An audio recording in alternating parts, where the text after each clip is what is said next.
자, 오늘도 이제 마지막 교회에 대한 이야기를 여러분들과 함께 나누려고 합니다. 지난주에 제가 여러분들에게 조금 양해를 구했죠. 세 번의 말씀이 조금 딱딱하고 어쩌면 어렵고 설교라기보다는 어쩌면 강의 같은 그런 느낌이 들 수도 있지만, 우리들이 한 번쯤은 교회에 대한 깊은 이해, 생각들이 필요하다고 생각해서 오늘 마지막으로 우리가 교회입니다 라고 하는 제목으로 말씀을 나눕니다. 다음 주부터는 새로운 시리즈, 우리 인생의 열매를 맺는 삶을 위해서 새로운 시리즈가 시작이 되는데, 그때는 여러분들이 조금 편안하게 들을 수 있는 말씀이니까 오늘은 여러분들이 참아야 되고 기억해야 되는 내용들입니다. 아시겠죠? 지난주에도 이야기했는데, 자, 이렇게 모아서 이렇게 집중하셔야 합니다. 네, 좋은 말로 할 때 집중하셔야 합니다. 네, 자, 오늘 우리가 교회입니다. 지난 2시간에 제가 이런 말씀을 드렸어요. 여러분, 교회를 떠나지 마십시오. 우리가 교회를 떠나지 말아야 될 이유에 대해서 이야기했고, 지난주에는 교회는 단순한 종교 공동체가 아닙니다, 이런 말씀을 드렸습니다. 만일 여러분들이 기억이 나지 않는다면 한번 다시 앞으로 가서 들으셔도 좋을 것 같습니다. 오늘은 우리가 교회이다 라고 하는 고백이 어떤 의미를 가지고 있는지를 나누려고 합니다. 자, 오늘 말씀도 마찬가지로 본문을 풀어가지는 않습니다. 3주 동안 동일한 본문을 우리들이 읽었습니다. 오늘 고린도전서 1장 4절에 이렇게 되어 있죠. 그리스도 예수 안에서, 여기 예수 안에서라고 하는 말이 중요합니다. 너희에게 주신 하나님의 은혜로 말미암아, 하나님의 은혜로 말미암아, 이 말이 중요합니다. 내가 너희를 위하여 항상 하나님께 감사하노니. 사도 바울은 고린도에 있는 교회를 바라보며 무엇에 감사했어요? 너희들이 예수 안에 있구나, 그리고 너희 안에 하나님의 은혜가 흐르고 있구나. 그것 때문에 사도 바울은 교회를 보면서 감사했습니다. 오늘 우리가 물어야 될 중요한 질문이 있습니다. 지금 우리가 예배하고 있는 이 교회, 한국교회, 우리들이 흔히 말하는 교회에는 그리스도 안에 있다고 하는 증거가 있는가? 또 하나 중요한 것은 그 공동체 안에 하나님의 은혜가 흐르고 있는가? 이것이 교회의 표징이기 때문입니다. 오늘날 교회가 이 중요한 정체성을 잃어버렸기 때문에 흔들리는 것은 아닌가? 자, 오늘 여러분들이 기억해야 될 것, 또 이게 방송으로 듣는 분들이 있으니까 초반부의 말씀을 듣고 여러분들이 오해하지 않았으면 좋겠습니다. 초반부에 제가 교회에 대한 아픈 이야기들을 할 겁니다. 우리의 모습들을 그대로 드러나게 될 것입니다. 그러나 아픈 이야기를 하는 것이 오늘 말씀의 목적이 아니라 이 가운데서 우리들이 어떻게 소망으로 이끌어 갈 것이냐까지 전개가 될 것이니까 초반부에 여러분들이 너무 마음 아프게 생각하지 말고 들으셨으면 좋을 것 같습니다. 정체성이라고 하는 것은 늘 두 가지가 있습니다. 하나는 내가 생각하는 거죠. 나는 이런 사람이야, 나는 이런 교회야. 분명히 정체성입니다. 또 하나의 정체성은 내가 아닌 다른 사람들이 나를 바라보며, 교회를 바라보며 이야기하는 것이죠. 오늘은 특히 하나님을 믿지 않는 사람들이 교회를 바라보며 어떻게 이야기하고 있는가. 근데 저는 어떤 면에서 내가 생각하고 있는 나의 모습보다 밖에 있는 사람들이 나를 보는 것이 더 정확할 때가 있고, 그것을 우리들이 깊이 새겨야 될 때가 있다고 생각을 하거든요. 요즘 우리들이 흔히 많이 듣는 이야기죠. 세상 사람들, 어떤 사람이 그런 표현을 해서 눈에 핏발선 눈을 가지고 교회를 향해 묻는다는 거예요. 도대체 교회란 뭐하는 집단이냐? 교회를 다니고 있는 너희 교인들은 뭐하는 사람들이냐? 우리들에게 묻고 있어요. 어쩌다 교회가 이런 손가락질, 이런 물음을 듣는 단계까지 오게 되었을까? 우리 한국교회의 지금 현 주소, 아프지만 조금 보려고 합니다. 코로나19로 가장 타격을 많이 받은 종교는? 이라고 하는 설문이 있었습니다. 한번 보시죠. 여기에 보니까 가장 타격을 많이 받은 종교 가운데 82.1%가 어디일까요? 기독교입니다. 또한 저 밑에 파란 줄간 그래프를 보면 이 코로나로 인해서 그 인상이라고 할까요? 신뢰도, 그런 나쁜 영향을 받게 된 종교는 무엇인가? 라고 물었을 때 국민들의 63.3%가 기독교라고 대답을 했고요. 불교와 천주교는 5.3%, 8.1%밖에는 되지 않습니다. 교회는 이번 코로나로 아주 나쁜 그런 인상을 심어준 것이 분명합니다. 자, 이제 신문에 났던 기사를 제가 지금 소개를 여러분들에게 하려고 하는데, 자, 여러분들 가운데 이런 의구심이 드는 분이 있을지 몰라요. 오늘 목사님은 왜 흔히 세상에서 얘기하는, 언론에서 이야기하는 그런 교회에 대한 인상을 이야기하고 있습니까? 교회가 너무 억울하지 않습니까? 사실 오늘 예배하는 우리들 가운데 억울한 측면들이 많이 있죠. 왜? 코로나는 꼭 교회 안에서만 일어나는 것처럼, 교회 집단이 어떤 코로나의 진상인 것처럼 이야기하는 것 참 억울하기도 합니다. 실제적으로 조사를 해보니까 예배를 드리면서 예배 시간 안에 코로나가 전염된 일은 극히 드뭅니다. 그런데 우리는 참 억울하다라고 이야기를 하지만 우리의 억울함의 문제가 아니라 세상이 이 일들을 통해서 우리들에게 뭐라고 이야기하고 있는가를 조금 보려고 합니다. 신문 기사입니다. 또 교회다. 대구 사랑의 교회에서 신종 코로나 바이러스 감염증 집단 감염이 발생한 30일 온라인 커뮤니티에서는 이 정도 되면 기독교에 대한 부정적인 감정이 안 생기는 게 이상할 정도다.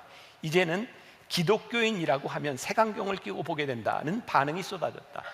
또 기사의 일부분을 여러분들에게 소개합니다. 교회발 코로나19 감염 사례가 잇따르면서 기독교에 대한 비난 여론이 거세다. 천주교와 불교는 믿는 사람과 안 믿는 사람으로 나뉘지만 기독교는 믿는 사람과 싫어하는 사람으로 나뉜다는 얘기마저 나온다. 얼마 전에 우리 교회 목사님이 그런 이야기를 했어요. 목사님, 우리 교회에 차량들에 만나교회라고 써 있는데 잠시 저거 좀 가리면 안 될까요? 장례 신방을 가고 병원을 가고 식당을 가고 다니는데 어떤 데 가면 교회라고 하는 이름이 있으면 차를 들어오지 못하게 하는 경우도 있고 식당에서 교인들을 못 들어오게 하는 경우도 있다. 이게 우리들이 익히 들었던 부분입니다. 참 가슴 아픈 일들을 우리들이 당하고 있습니다. 저 개인적인 생각입니다. 지금 한국교회가 직면한 이 문제의 원인, 이 문제는 무엇일까? 우리는 교회의 영성 회복이라고 하는 말을 참 많이 합니다. 그런데 저는 지금 한국교회의 문제는 영성에 대한 문제보다 더 중요한 게 있는데 우리들이 상식, 이성에 대한 문제들이 교회에 참 중요하다는 생각을 합니다. 이 말을 오해하지 않았으면 좋겠습니다. 사실 건강한 이성과 상식이라고 하는 것은 우리들의 건강한 영성에서부터 나오는 것이죠. 이 말을 다시 바꿔서 이야기한다면 건강하지 못한 영성은 비상식적이고 비이성적인 일들을 만들어낼 수 있다는 겁니다. 또 우리가 오늘 이 설교를 들으면서 서로 오해하지 않기를 바라는 것은 이 코로나로 인해서 발생했던 많은 교회의 문제들 가운데 그 교회들은 우리의 자식이고 우리의 아픈 손가락이라는 겁니다. 오늘 여기에서 우리는 누구를 비난하고 너는 이렇게 됐고 우리는 괜찮다 이런 이야기를 하려고 하는 것이 아니라 이것이 모두 교회 공동체이니 우리들이 안타까운 마음으로 이것들을 바라보아야 된다는 겁니다. 또 중요한 것, 그러면 세상에서 교회를 이렇게 이야기할 때 우리들이 분명히 알아야 될 것은 교회는 세상의 욕구를 충족해주는 단체가 아닙니다. 그러니까 세상에서 손가락질하고 세상에서 이렇게 원한다고 우리들이 그렇게 따라가는 것이 교회 공동체는 분명히 아닙니다. 그러나 우리가 교회입니다, 우리가 지금 예배드리는 이것이 교회입니다라고 이야기할 때 우리들이 깊이 생각해야 될 것이 있는데 그것은 뭐냐면 하나님이 왜 교회를 세워주셨는가에 대한 부분이에요. 하나님께서 왜 교회를 세우셨어요? 예수님께서 부활 승천하시고 난 이후에 이 세상을 구원하도록 구원의 도구로 우리를 세워주셨습니다. 우리의 질문은 무엇인가요? 과연 이 교회가 복음의 도구로, 말씀을 전하는 도구로 잘 역할을 감당하고 있는가? 교회는 세상의 욕구에 충족되는 것은 아니지만 복음을 전달하기 위해서 우리들이 교회가 도구로서의 역할을 잘 하고 있는가를 분명히 보아야 합니다. 이제 몇 가지 통계를 여러분들에게 보여드리려고 합니다. 이 통계는 목회 데이터 연구소에서 발표한 것입니다. 우리들에게 좀 도움이 될 것 같아요. 코로나19 이후 개신교인 이미지입니다. 자, 저기에 파란 것으로 나온 것은 천주교와 불교에 대한 것이고 그리고 빨간 것은 기독교에 대한 것입니다. 자, 사람들이 교회에 대한 이미지, 교인들에 대한 이미지를 할 때 거리를 두고 싶은 32.2%가 나왔습니다. 이율배반적인 사람이라고 하는 것 역시 30%, 그리고 사기꾼 같은 이미지에 29.1%가 나왔습니다. 반면 불교와 천주교에 대한 이미지는 긍정적인 이미지들이 훨씬 많았습니다. 아프고 슬픈 이야기입니다. 근데 이게 우리의 현 주소일 수 있다. 다음 그림으로 넘어가 보겠습니다. 우리나라 종교단체, 이것은 기독교만을 이야기하는 것이 아니라 불교와 천주교를 합친 부분들입니다. 자, 우리 교회 종교단체도, 우리나라의 종교단체들은 제 역할을 제대로 감당하고 있는가? 저 파란 그림의 7%는 2018년도에 국민들에게 조사했던 겁니다. 굉장히 미미합니다. 2020년에 조사했을 때 6%로 조금 더 낮아졌습니다. 종교가 제 역할을 하고 있지 못하다라고 국민들은 생각을 하고 있는 것입니다. 자, 그 다음 그림을 한번 보여주세요. 그러면 우리 국민들이 원하는 2020년도에 종교의 역할은 무엇인가? 라고 했을 때 51%가 뭐예요? 다양한 봉사활동의 주체가 되어야 한다. 그 다음이 사회적 약자를 보호해야 된다. 그 다음이 시민들의 심리적 불안감을 해소해야 된다. 자, 잘 보십시오. 이제 제 얼굴을 보세요. 세상 사람들은 우리 교회에 대해서 영성을 요구하지 않습니다. 하나님을 믿지 않는 사람들이 어떤 영성을 요구하겠습니까? 그들이 요구하는 것은 그들의 입장에서 교회가 어떠했으면 좋겠다라는 것을 요구하고 있는 거죠. 제가 미국에서 논문을 쓸 때 우리말로 번역을 하면 제가 쓴 논문이 이런 거였어요. 우리 21세기 선교를 위해서 예수 믿지 않는 사람들이 교회를 어떻게 생각하는 것을 보아야 한다. 그래야 우리들의 선교 전략을 세울 수 있다는 거였어요. 지금 사람들이 교회를 향해, 종교를 향해 바라보고 있는 이것은 우리의 정체성에 대한 부분이 아니라 사람들이 종교를 바라보며 이랬으면 좋겠다라고 하는 것을 우리들에게 요구하는 것이죠. 그런데 교회는 이 요구에 부응하지 못하고 있다는 거예요. 자, 다음 그림을 하나 보겠습니다. 이것도 일반 종교에 대한 부분입니다. 한국 종교계의, 우리나라 종교계의 문제점은 무엇인가? 라고 이야기했을 때 사람들이, 일반 국민들이 뽑은 제일 문제가 뭐예요? 종교계 자체의 부정과 부패다. 자, 이 부분에 대해서 우리 장로님들, 우리 교인들은 할 얘기가 참 많을 겁니다. 아니, 만나교회처럼, 죄송합니다, 제 입으로 이런 얘기해서 미안한데 정말 이렇게 깨끗한 교회가 어디 있습니까? 우리 교회처럼 평안한 교회가 어디 있습니까? 우리 교회 자체만의 문제가 아니라는 거예요. 그 다음에 또 사람들은 뭐라고 이야기해요? 종교계의 집단 이기주의. 세상은 우리를 바라보며 집단적 이기주의를 보고 있는 거예요. 그 다음 35%가 종교인들의 생활이 바람직하지 못한 경우가 많다. 이건 여러분들의 문제가 아니라 지금 설교하고 있는 목회자, 종교인들의 삶을 바라보며 세상이 굉장히 부정적으로 보고 있다는 거예요. 자, 그런데 그 다음 그림에 가서 보면 제가 참 놀랍습니다. 이 결과가 이율배반적인데 세상이 종교, 기독교를 향해서 이렇게 부정적으로 보고 있는데요. 그러나 종교의 대사회적 영향력은 점점 증가하고 있다는 사실입니다. 보십시오. 자, 종교가 개인에 미치는 영향력에 대하여 과거 대비해서 영향력이 증가하고 있다가 44%로 제일 많습니다. 그 다음 종교가 일상생활에 미치는 영향에 대해서도 과거 대비 증가하고 있다라고 하는 사람이 제일 많습니다. 또 종교가 사회에 미치는 영향력에 대해서도 과거 대비 증가하고 있다라고 하는 것이 54%입니다. 부정적이고 긍정적인 의미들을 다 포함하고 있을지 모르지만 종교를 가지고 있지 않은 사람들이 교회와 기독교, 천주교, 불교를 바라보며 영향력은 점점 더 커지고 있다고 보고 있는 거예요. 자, 또 다음 그림을 보겠습니다. 자, 국민 2명 중 한 사람이요, 힘들고 지킨 현실에서 종교의 역할은 더욱더 중요해지고 있다라고 생각하고 있어요. 52%, 60%. 사회가 불안할수록 종교를 믿는 사람들이 늘어날 것 같다. 이게 참 이율배반적이죠. 종교에 대하여 부정적인 이미지를 가지고 있으면서도 사람들은 어떻게 생각해요? 이 사회가 힘들수록 오히려 종교의 영향력이 더 커질 것이다. 그러니까 코로나19 이후에 교회가 큰 심각함에 처하게 될 것이다 라고 보는 사람이 있는가 하면 더 많은 사람들은 오히려 이 이후에 교회의 역할이 훨씬 더 중요하게 될 것이다 라고 하는 생각을 가지고 있는 것이죠. 그 다음 그림, 국민의 절반 가까운 한 45%의 사람들이 요즘 우리 사회에는 종교교회의 역할이 그 어느 때보다 중요한 시점이다 라고 말을 나가 있어요. 빨간 그래프죠. 근데 저 파란 그래프는 이렇게 이야기를 하고 있어요. 코로나 사태라는 중차대한 시국에 솔직히 종교가 한 역할이 없는 느낌이다가 72%인데 무엇보다도 종교의 역할이 중요한 시점이다라고 생각한 사람이 또 반이나 되는 겁니다. 자, 그러니까 우리들이 이 그림들을 통해서 보아야 될 것이 뭐냐면 사람들이 부정적인 이미지를 가지고 있기 때문에 우리에게 관심이 없다거나 필요 없다고 생각하는 것이 아니라는 거죠. 다음 그림을 하나 또 보겠습니다. 자, 한국인이 원하는 종교 이미지에 대해서 물었을 때 1위가 뭐예요?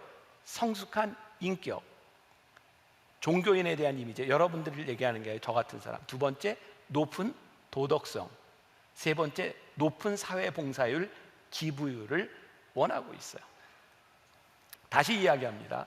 세상 사람들은 지금 여기 설교하는 제가 기도 열심히 하고 영성이 높았으면 좋겠습니다, 이런 거를 요구하지 않습니다. 세상 사람들은 거기에 관심이 없어요.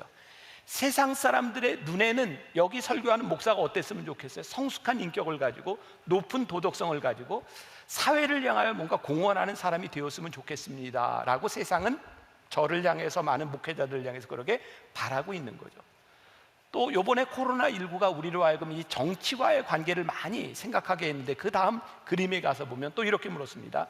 이건 개신교의 목사의 정치 참여에 대한 개신교인의 의견을 물었습니다. 설교 등 공식적인 곳에서 정치적인 발언에 반대한다, 교인들이 73%였고요 일반 국민은 78%였습니다 또 정치나 집회나 활동에 참여하는 것에 대해서 반대한다가 교인들이 81%고 그리고 국민들이 84%를 이야기했습니다. 이걸 보면서 참 놀라운 사실은 일반 국민들의 의식이나 교인들의 의식이나 별반 다르지 않다라는 것이죠. 세상은 교회를 바라보며 교회의 본연의 역할들이 있다라고 믿는데, 그들은 우리 교회를 영적인 공동체로 보지 않습니다. 우리는 이 사회 사람들의 시각 가운데 어떻게 영적인 공동체를 이루어 나갈 것이며 이 영적인 공동체가 이 세상에 어떤 영향을 줄 수 있는가를 고민해야 되는 시점에 와 있는 것입니다. 자, 이제 말씀으로 좀 들어가 보겠습니다. 교회는 사회로부터 왜 이런 이미지를 가지게 되었을까요? 저 개인적인 생각입니다. 교회 안에 참 폐쇄적이고 권위적이고 이 세상을 바라보며 굉장히 우월적, 영적 교만을 가지고 있는 모습들이 교회 안에 있다. 여러분, 영적인 것과 영적 교만은 다른 것이죠. 우리는 영적이어야 되는데 영적 교만을 가지고 있어서는 안 되는 겁니다. 하나님의 말씀을 히라보로 뭐라고 이야기하냐면 로고스라고 이야기합니다. 많이 들어보셨죠? 로고스. 신령한 영적이다 라고 하는 말은 로고스에서 파생이 되었는데 로기코스라고 이야기를 합니다. 이런 건 잊어버려도 좋아요. 로고스, 하나님의 말씀. 자, 이게 어떤 영어의 단어하고 비슷하냐면 로직, 로지컬이라고 하는 말이 여기에서 나오죠. 하나님의 말씀은 로지컬합니다. 이성적입니다. 논리적입니다. 여러분, 우리가 착각하지 말아야 될 것이 있는데, 하나님의 말씀이 우리 안에 임하고 우리들이 영적인 사람이 된다고 하는 것은 비이성적이거나 비논리적인 사람이 되는 것을 의미하는 것이 아니라, 우리들이 영적이 될 때 이 말씀 가운데서 우리들이 얼마나 논리적이고 우리가 얼마나 상식적인 사람이 되느냐입니다. 사실 지금 우리들이 살아가면서 이 사회와의 관계를 보면 우리들의 문제는 영적 지식에 대한 문제가 아니라 이 사회와 소통할 수 있는 상식이 많이 부족하다는 느낌이 제 속엔 많이 듭니다. 우리가 하나님을 믿는다는 이유로 세상과 우리는 타협하지 않아 라고 이야기했던 이 자랑들이 사실은 굉장히 중요한 문제를 가지고 있는데, 타협하지 않아에서 끝나는 것이 아니라 교회는 세상과 대화하지 못하고 소통하지 못하는 사람들이 되었습니다. 그러니 교회는 시간이 가면 갈수록 교회 중심적인 집단이 되어버렸고 종교 공동체가 되어서 이 세상을 향해 선교하는 선교 공동체로서의 역할을 못하게 된 거죠. 그럼 선교는 뭐예요? 예수 믿지 않는 사람들에게 들어가서 그들과 소통하며 그들과 이야기를 나누며 복음을 전해야 되는데, 교회가 이런 소통의 끈을 놓쳐버리게 된 것이죠. 이것은 영적인 문제에서 끝나는 것이 아니라 이 사회와의 대화에 대한 부분인 거죠. 자, 여기에 중요한 부분입니다. 이건 기억하셔야 합니다. 자, 하나님께서 우리들에게 은혜를 주시는데 신학적으로 굉장히 중요한 은혜에 대한 해석이 있습니다. 이건 꼭 알아야 된다 그랬어요. 꼭 알아야 되는 거예요. 은혜에는 두 가지가 있어요. 하나는 일반 은총이 있고 하나는 특별 은총이 있어요. 자, 뭐라고요? 일반 은총과 특별 은총이 있다고. 일반 은총은 뭐냐면, 신학적으로 이야기할 때 하나님께서 이 세상을 사랑하사 독생자를 우리들에게 주셨어요. 그러니까 하나님께서 이 땅을 구원하기 위해서 예수님을 보내신 것은 우리 크리스찬들만을 위한 것이 아니라 이 세상을 이처럼 사랑하사 모든 사람에게 하나님의 은혜가 주어져 있는 거예요. 이것이 뭐예요? 일반 은총이에요.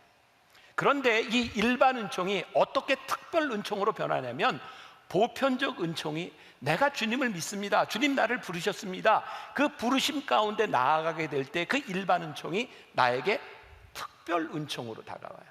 그런데 언제부턴가 한국 교회 안에서는, 아니 우리 신앙인들 가운데 일반 은총을 잘 이해하려고 하지 않는 거죠. 우리를 부르신 하나님의 특별 은총만을 우리들이 부여잡으면서 세상에 대하여 우리들은 그 하나님의 은혜를 이해하지 않고, 세상과 우리들이 타협할 수 없어, 세상은 우리들과 다른 존재야, 우리는 영적으로 우월한 존재야. 이게 초대 기독교 초기의 영적 우월감을 가지고 있었던 이단의 한 종파의 모습입니다. 마치 우리가 괴물처럼 변해가고 있는 거죠. 그런데 우리들이 타협하지 못해라고 하는 이 말 가운데, 사실은 우리들이 타협하지 못하는 것이 아니라 이 사회 가운데서 조화를 이루지 못하고 살아가는 거예요. 하나님께서 이 세상을 창조하시고 너희들이 이 땅을 정복하고 다스려라 라고 말씀하셨을 때는 우리의 마음대로 정복하라고 하는 것이 아니라, 하나님께서 창조해 준 이 세상을 너희들에게 책임 있게 물려주었으니 너희들이 이 세상을 조화롭게 잘 다스려라 라고 하는 의미를 가지고 있는데, 교회가 이거 잃어버린 거예요. 여러분, 아마데우스라고 하는 영화 아시죠? 거기에 나오는 아마데우스가 주인공이 아니라 살리에르라고 하는 사람에게 집중하고 있잖아요. 살리에르는 당시 모차르트 시대에 궁정의 음악을 작곡하는 굉장히 존경받는 인물이었습니다. 그런데 그에게 어느 날 이해할 수 없는 일이 일어나죠. 볼프강 아마데우스 모차르트라고 하는 젊은이가 나타납니다. 얼마나 천재적인지 몰라요. 근데 볼프강 아마데우스 모차르트의 삶이 개차반인 거예요. 하나님을 믿는 사람의 입장에 볼 때 저렇게 딴따라 저런 음악을 하고 저렇게 생활이 저렇게 불합리한 사람에게 하나님 왜 그런 은혜를 주시고 그런 재능을 주셨습니까? 그는 모차르트를 받아들이지 못합니다. 결국 살리에르는 모차르트를 시기하다가 비참하게 죽어버리죠. 하나님을 믿지 않는 사람에게 왜 저런 재능을 주셨습니까? 그런데 여러분들 아십니까? 하나님을 믿지 않는 사람들에게도 일반적인 하나님의 은총이 있다는 사실을. 그러니까 성경에 보니까 하나님은 이 세상의 모든 사람, 선인과 악인들에게 비를 주시고 해를 주시는 분인 거예요.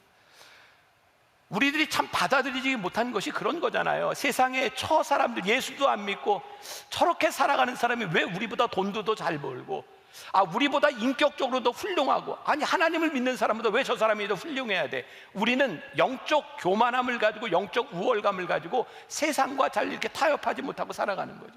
자, 이 부분에 대해서 일과 영성이라는 책을 쓴 팀 켈러 목사님이 아주 멋진 이야기를 냈는데, 여러분들 오해하지 말고 들으시라고, 제가 이 팀 켈러 목사님은 지금 21세기 전 세계의 가장 리더로서, 복음주의 신학자로서 복음주의의 가장 중요한 사람 중에 하나라고 일컬어지는 분입니다.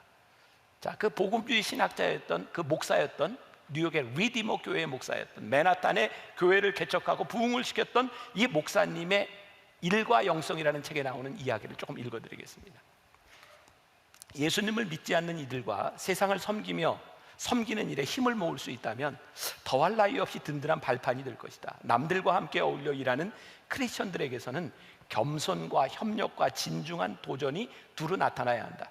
그리스도 안에서 베풀어 주시는 하나님의 용서를 체험할 뿐만 아니라 일반 은총의 개념을 온전히 깨닫고 받아들인다면 신앙은 다르지만 주님이 쓰시는 이들과 손을 맞잡고 한없이 유익한 일들을 이뤄나갈 수 있을 것이다. 아울러 다른 한편으로는 성경적인 세계관을 바로 세워서 남다른 길을 추구하거나 기독교 신앙이 이를 썩 훌륭하게 해낼 힘과 지침을 준다는 사실을 이웃과 동료들에게 드러내고 알려야 한다.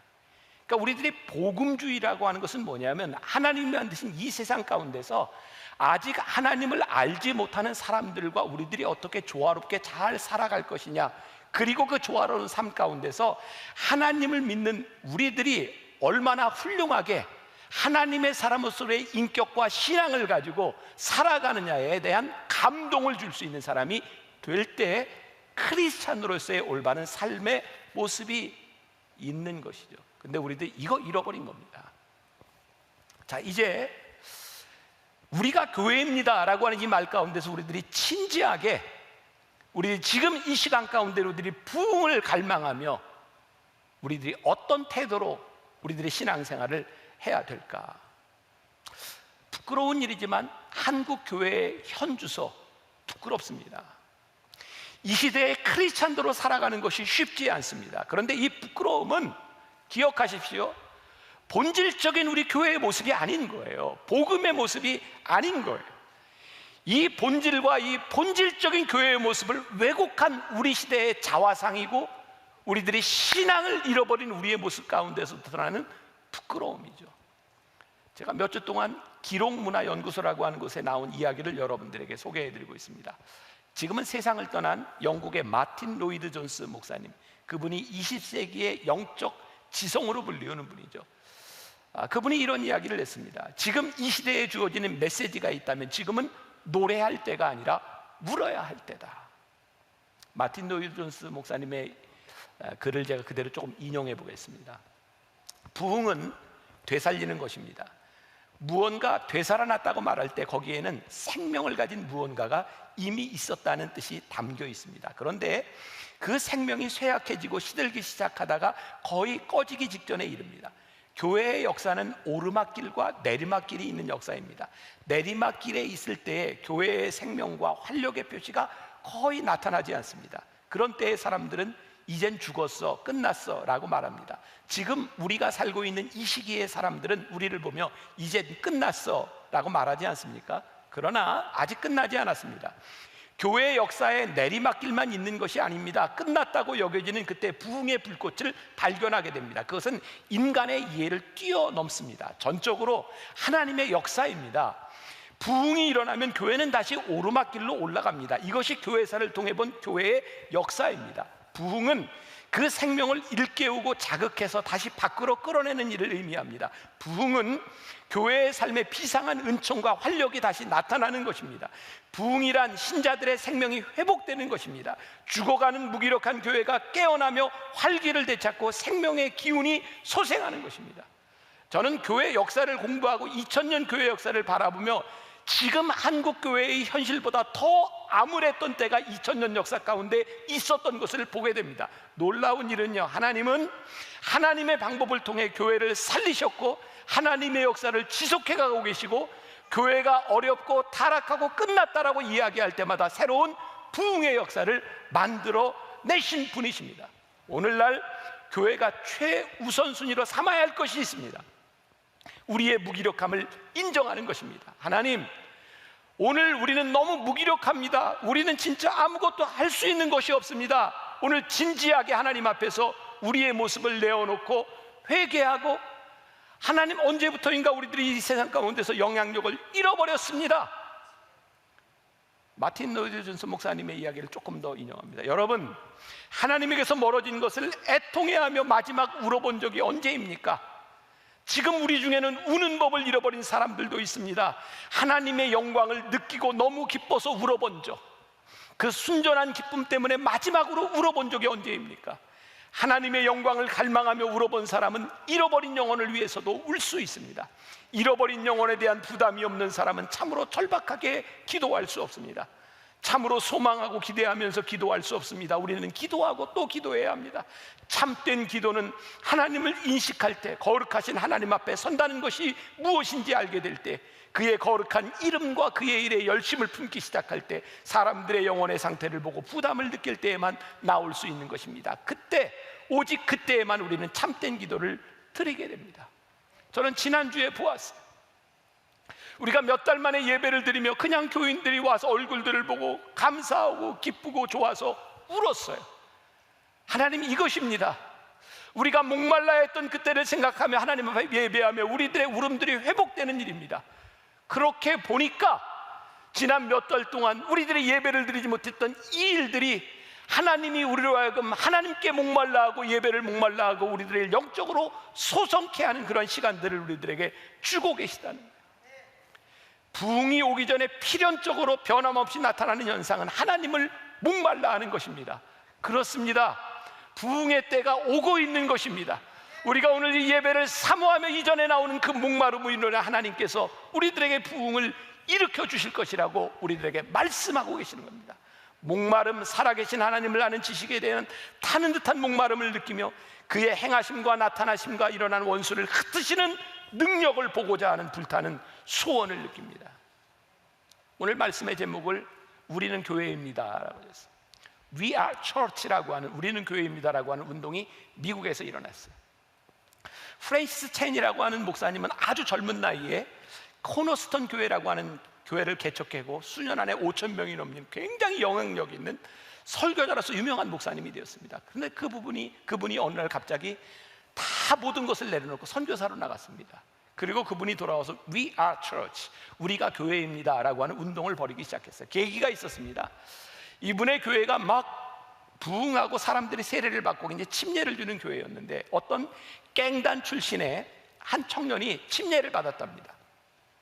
그런데 열심히 다니던 그 교회를 어느 날 이 침례를 받은 청년이 떠나갔어요. 친구가 묻습니다. 너 왜 교회를 떠나갔니?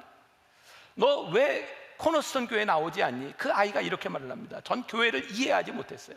침례를 받았을 때 저는 이제 본 경기에 출전할 수 있을 것이라고 생각했습니다. 매일 24시간 동안 일주일 내내 교회가 나의 가족이 되어줄 것이라고 여겼던 것입니다. 그런데 교회는 침례로 끝나버렸습니다. 나를 아무도 돌봐주지 않았습니다. 깽단보다도 못했습니다. 깽단은 끝까지 우리를 책임져 주는데 교회는 우리를 책임져 주지 못했습니다. 교회가 무엇을 해야 되는가? 교회는 우리들에게 무엇인가? 그리고 프랜시스 첸 목사님은 우리가 교회이다, 우리가 어떻게 살아야 되는가, 교회로 어떻게 살아야 되는가에 대한 생각을 가지고 We are Church 운동을 벌이기 시작했습니다. 조금 읽어드립니다. 코로나 바이러스 사태와 그로 인해 불거진 교회의 부정적인 모습들을 통해 사람들은 교회란 무엇인가에 대한 진지하게 고민을 하게 되었다. 사람들은 우리가 그동안 경험하고 참여했던 교회만이 전부가 아닐 수 있다는 생각을 하게 되었다. 한 목회자에게만 의존하는 신앙생활의 한계와 문제점에 대해서도 깊이 생각하게 되었다. 만일 담임 목사가 소위 태극기 부대와 같은 생각을 지녔다면 성도들은 어쩔 수 없이 그의 생각에 따른 현상 해석만을 듣게 됩니다. 소위 촛불에 경도된 목회자와 함께 믿음 생활하는 성도들은 그에게 영향을 받지 않을 수 없다. 지금은 현명한 신앙인들의 삶, 성도들이 분별하고 내가 교회라고 하는 것을 분명히 인식하고 살아야 될 때가 되었습니다. 우리가 깨달아야 될 것이 있습니다. 우리들 자신이 교회라는 겁니다. 그동안 교회에 오지만 교회로 살지 못하고 변하지 못하고 하나님이 주신 은사도 활용하지 못했던 죽은 교회에서 이제는 살아있는 교회, 우리가 교회다라고 선포할 때가 온 것입니다. 우리가 슬퍼하는 것은 이 죽은 교회를 바라보며 슬퍼하시는 주님 때문입니다. 썩어서 냄새가 나는 교회를 향해 코를 막고 찌푸린 표정으로 교회를 바라보는 사람들을 보며 아픈 마음이 들기 때문입니다. 우리가 교회다라고 선언하는 순간 우리들 한 사람 한 사람이 교회로서 살아가는 놀라운 일이 일어나지 않겠습니까? 지금 교회에 대한 비난에 대해 누구를 향해 손가락질하거나 책임을 돌리는 일이 있어서는 안 됩니다. 요즘 목사님들을 만나면 종종 이런 이야기를 합니다. 세상을 향해 우리가 더 이상 변명할 필요가 없습니다. 아니, 세상은 우리의 변명에 대하여 아무런 관심도 두지 않습니다. 중요한 것은 다시 이 교회로 세상의 관심을 끌어모으기 위해 느리지만 차근차근 우리가 교회임을 선포해야 합니다. 누군가 이런 이야기를 합니다. 지금 일어나는 이 현실이 하나님의 작품이었으면 좋겠습니다. 우리가 흔히 노이즈 마케팅이라는 말을 합니다. 지금처럼 확실하게 분명하게 교회에 대한 노이즈 마케팅이 이루어진 적이 없습니다. 세상 모든 사람들이 교회에 대해 관심을 가지고 있습니다. 무슨 사고를 치는 것은 아닌지, 또 교회에서 코로나 환자가 나오는 것은 아닌지, 아마 예배가 지금 재개됐기 때문에 세상이 또 교회를 그렇게 바라보고 있을 겁니다. 그런 노이즈 마케팅 덕분에 세상은 그 어느 때보다도 교회를 주목하고 있습니다. 심지어 신천지가 이단이라는 것을 세상이 알아가기 시작합니다. 놀라운 일입니다. 놀라운 일입니다. 지금처럼 하나님을 믿지 않는 사람들이 교회에 관심을 두었던 때가 없습니다. 부정적인 관심입니다. 교회에서 무슨 사고를 칠지. 그런데요, 이 관심이 노이즈 마케팅, 하나님의 작품이었으면 좋겠습니다. 이제 교회가 어떤 존재인지, 교회의 본질이 무엇인지를 우리들이 이 세상을 향해 이야기할 수 있는 때가 되었습니다. 그래서 지금은 우리들이 울 때이고 자중할 때이고 조용히 기다려야 될 때이고 부흥을 갈망하며 기도하고 하나님을 목말라 할 때입니다. 우리가 교회가 되어서 고린도전서 1장 9절 말씀 지난주에 읽어드렸죠. 메시지 성경으로 다시 한번 읽어드립니다. 여러분을 이끌어 이 영적 모험을 하게 하신 하나님께서 자기 아들이시며 우리 주님이신 예수의 생명을 우리와 함께 나누고 계십니다. 하나님께서 여러분들을 결코 포기하지 않으실 것입니다. 그 점을 절대 잊지 마십시오. 하나님께서 우리를 절대로 포기하지 않을 것이니, 하나님께서 이 교회를 모으신 것이 하나님께서 우리를 통하여 하나님의 역사를 이루시기 위하여 은혜의 공동체로 우리를 부르신 것이니 절대로 포기하지 말고, 우리가 교회임을 우리들이 믿으며 지금은 울며 기도하며 목마름으로 하나님을 바라봐야 될 때임을 우리들이 알아야 합니다.